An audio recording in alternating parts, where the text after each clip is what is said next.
Je suis Charles, par la grâce de Dieu, roi d'Espagne, empereur élu du Saint-Empire romain germanique et maître de vastes terres s'étendant sur 2 continents.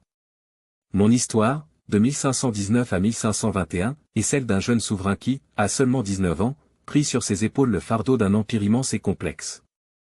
En 1519, la mort de mon grand-père Maximilien Ier ouvrit la voie à une élection cruciale pour le titre d'empereur.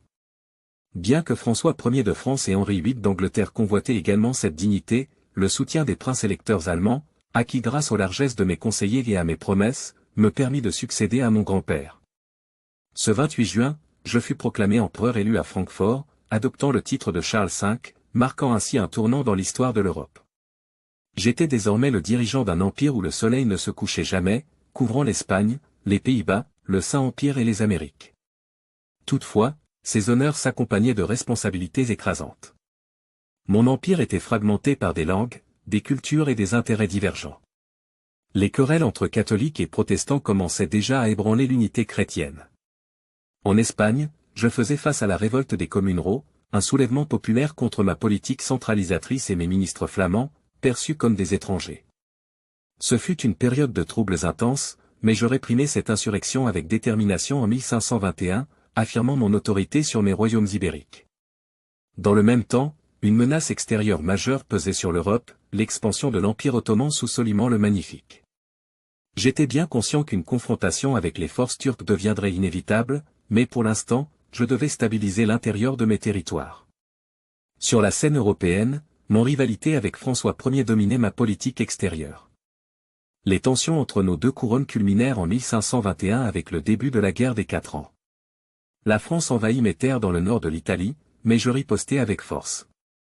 Ce conflit n'était pas seulement une guerre de territoire, mais aussi une lutte pour la suprématie sur l'Europe chrétienne. Cette période fut également marquée par mon premier contact avec les idées réformistes de Martin Luther, dont les thèses remettaient en question l'autorité de l'Église. Lors de la Diète de Worms en 1521, je rencontrai ce moine rebelle. Bien que je respectais son érudition, je ne pouvais tolérer qu'il mette en péril l'unité de l'Église et l'autorité papale. Je le déclarai hérétique, espérant ainsi contenir la propagation de ses idées. Pourtant, je sentais déjà que ces doctrines allaient semer le chaos dans mon empire. Malgré ces défis, ces années furent également marquées par mes efforts pour renforcer l'administration de mon empire. J'instaurai des réformes fiscales en Espagne, renforçai la présence espagnole dans les Amériques et consolidai ma position face aux grands seigneurs de mes territoires germaniques. Je savais que mon règne serait jugé sur ma capacité à maintenir l'unité de cet empire disparate et à défendre la foi catholique face aux divisions internes et aux menaces extérieures. Ainsi, entre 1519 et 1521, jeune mais résolu, j'appris à gouverner dans un monde en mutation.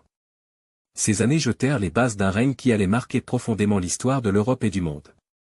Mon destin était de porter la couronne de tant de royaumes et d'affronter les vents contraires de l'histoire avec une foi inébranlable en ma mission divine.